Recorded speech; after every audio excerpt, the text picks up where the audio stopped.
না, আলহামদুলিল্লাহ আমার মনে হয়েছে যে গত বছরের তুলনায় অনেক অনেক পরিবর্তন।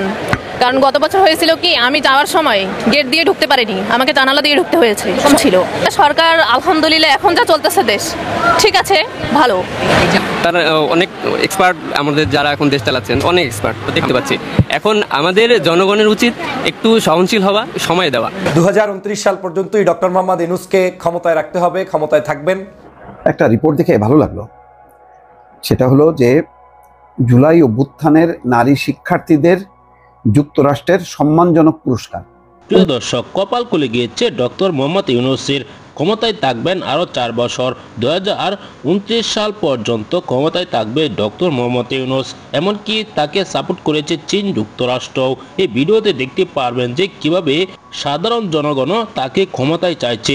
আগের চেয়ে অনেক ভালো দেশ চলছে বলে মন্তব্য করছেন সাধারণ জনগণ। এমনকি ডক্টর মোহাম্মদ ইউনূসকে কি কি সুখবর দিয়েছেন যুক্তরাষ্ট্র, এই ভিডিওতে রয়েছে। না টেনে পুরো ভিডিওটি দেখবেন, একটি লাইক করে আমার সাথেই থাকবেন। না, আলহামদুলিল্লাহ আমার মনে হয়েছে যে গত বছরের তুলনায় অনেক অনেক পরিবর্তন। কারণ গত বছর হয়েছিল কি, আমি যাওয়ার সময় গেট দিয়ে ঢুকতে পারিনি, আমাকে জানালা দিয়ে ঢুকতে হয়েছে। সমস্যা ছিল, মানে অনেক ক্রাউডেড ছিল, এত জ্যাম ছিল যে আমি গেট দিয়ে আসতে পারিনি, আমাকে জানালা দিয়ে উঠতে হয়েছে। হ্যাঁ, জানালা দিয়ে উঠতে হয়েছে, প্লাস আমি যে বসেছি সিটে পা রাখার কোনো জায়গা ছিল না। ট্রেনের ভিতরের অবস্থা এরকম ছিল। সরকার আলহামদুলিল্লাহ এখন যা চলতেছে দেশ ঠিক আছে, ভালো। কিন্তু আমার মনে হয় আরও কারেকশন হবে। উনি তো কেবল এসেছেন, আমাদেরকে সময় দিতে হবে। তারা অনেক এক্সপার্ট, আমাদের যারা এখন দেশ চালাচ্ছেন অনেক এক্সপার্ট। আমরা এখন দেখতেছি চায়নায় গেছেন উনি এখন অনেকগুলো প্রজেক্টের উপরে কাজ করতেছেন। এখন বিশ্ব আমাদের কাছে আসবে উনি বলছেন, আমরা যাব না। আসলেই তাই হচ্ছে, এটা আমরা দেখতে পাচ্ছি। এখন আমাদের জনগণের উচিত একটু সহনশীল হওয়া, সময় দেওয়া। কিন্তু আর ছুটির ক্ষেত্রেও দেখা গেছে এবার ডিফারেন্স ছিল। প্রায় 4-5 ধাপে ছুটি হয়েছে। অলরেডি 25 তারিখে একটা ছুটি হয়েছে, বৃহস্পতিবারে একটা হয়েছে, আবার 29 তারিখে আর একটা ছুটি আছে। এটাও অনেক বড় একটা, মানে যাতায়াতের ক্ষেত্রে অনেক বড় একটা অবদান রাখছে আমার মনে হয় এটা। এইবার টিকিটের ক্ষেত্রে কোনো পরিবর্তন বলতে পারবো না। আমার মনে হয়েছে যে আমি সিটে বসতে পারছি, গেট দিয়ে ঢুকে আমি সিটে বসতে পারছি, এর থেকে মনে হয় আর বড় চাওয়া কিছু হইতে পারে না। জি, ঈদের সময় যে বিশেষ করে উত্তরবঙ্গের ক্ষেত্রে আমি বলবো, গেট দিয়ে যে ঢোকা এটা অনেক বড় প্রাপ্যতা। কারণ আমাকে জানালা দিয়ে ঢুকতে হয়েছে যতবারই আমি বাসায় গিয়েছি। জি, এবার সিটও পেয়েছি আমি। ভিতরে আপনি দেখেন এত লোকালয় না। আমার সঙ্গে আমার হাজবেন্ড আছে। আলহামদুলিল্লাহ আমি যাচ্ছি 3 মাস পরে, ও যাচ্ছে প্রায় 9 মাস পরে। হ্যাঁ, বাসায় বাবা আম্মু আছে, ভাই বোন আছে, শ্বশুর শাশুড়ি আছেন, দেবর আছেন। নারীর টান বলে একটা ব্যাপার আছে না, ঢাকায় তো চাইলে করাই যায়, পরিবারের সঙ্গে ঈদ করা একটা আলাদা ব্যাপার আছে। এখানে তো পরিচিত কেউ নাই, শুধু আমরা হাজবেন্ড ওয়াইফ থাকি। বাবা মার সঙ্গে ঈদ করব, ভাই বোন আছে, পরিবারের সঙ্গে ঈদ করার ব্যাপারটাই আলাদা। না না না, আমরা 2 জন আপাতত। আমি বাচ্চা দিব। টিকিট কাটাটা যদি অনেক সহজলভ্য হইতো, মানে যার আইডি শুধু সে টিকিট কাটতে পারবে। দেখা যায় যে আমরা অনেক ক্ষেত্রে ব্ল্যাকে টিকিট কাটতে হচ্ছে, যেখানে একটা টিকিট 760 টাকা পঞ্চগড় পর্যন্ত ঢাকা থেকে, সেখানে কাটতে হচ্ছে 1300-1400। আমি জাস্ট 8টা ইন করলাম অ্যাপসে, যেটা টিকিটেই টাচ করি সোল্ড আউট। এটা তো কাম্য হইতে পারে না, সিলেক্টেড অলরেডি, এটা তো কাম্য হইতে পারে না।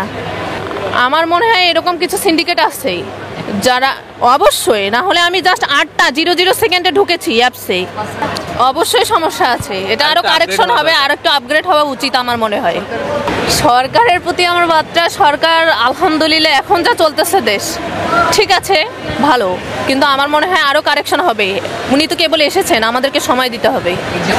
ট্রেন যাত্রা আমি বরাবরই নিরাপদ ফিল করি আলহামদুলিল্লাহ, বাসের থেকে। আমি একটা জিনিস বলতে চাই, গতবারের চেয়ে মূলত এইবার অনেক কমফোর্টেবল মনে হচ্ছে আমার কাছে জার্নিটা। প্লাস আনন্দের বিষয় এটাই, পরিবারের সঙ্গে ঈদ করতে যাব। তবে গতবার এর চেয়ে বেশি হ্যাসেল ছিল আমাদের জার্নিটা যাওয়াটা। আর আপনি যেটা বললেন যে সরকারের উদ্দেশ্যে বলার আসলে তারা অনেক এক্সপার্ট, আমাদের যারা এখন দেশ চালাচ্ছেন অনেক এক্সপার্ট। আমরা এখন দেখতেছি চায়নায় গেছেন উনি এখন অনেকগুলো প্রজেক্টের উপরে কাজ করতেছেন। এখন বিশ্ব আমাদের কাছে আসবে উনি বলছেন, আমরা যাব না। আসলেই তাই হচ্ছে, এটা আমরা দেখতে পাচ্ছি। এখন আমাদের জনগণের উচিত একটু সহনশীল হওয়া, সময় দেওয়া। কারণ আমরা 16 বছরে যে ম্যাসাকার হয়েছে, যা হয়েছে, এগুলো এত তাড়াতাড়ি এক্সপেক্ট করা ঠিক না যে এখনই ঠিক হয়ে যাবে, জাদুর কাঠির মতো ঠিক হয়ে যাবে, এমনটা না। আমাদের উচিত একটু ধৈর্য ধরা, সরকারকে সময় দেওয়া। প্রতিটা সেক্টরেই ইনশাল্লাহ ঠিক হয়ে যাবে আস্তে আস্তে। আমি মূলত রেল সেবা পেতে চাই, যেমন পাচ্ছি তেমনই ভালো। কিন্তু আমার মনে হয় কি একটু আপডেট হওয়ার সিস্টেমটা কি, ছুটিগুলো যদি সিস্টেম ওয়াইজ করা যায়, প্রাইভেট সেক্টর আলাদা আলাদা করে, তাহলে আরও একটু কমফোর্টলি যাওয়া যাবে। দাঁড়ায় থাকা, আমি দেখলাম যে 25 তারিখে ছাদে গেছে, আজকে হয়তো ছাদে যাওয়ার মতো লোক থাকবে না, অত লোক দেখা যাচ্ছে না আর কি, গতবারের মতো। আমার নাম মাসুদা, আমি সিনিয়র স্টাফ নার্স BSMMU-তে আছি, বর্তমান বাংলাদেশ মেডিকেল ইউনিভার্সিটি। একটা রিপোর্ট দেখে ভালো লাগলো। সেটা হলো যে জুলাই অভ্যুত্থানের নারী শিক্ষার্থীদের যুক্তরাষ্ট্রের সম্মানজনক পুরস্কার, উমামার প্রত্যাখ্যান। যুক্তরাষ্ট্র যে ইস্যুতে সম্মান দিল বা পুরস্কার দিল, সেটাও আমার ভালো লাগলো।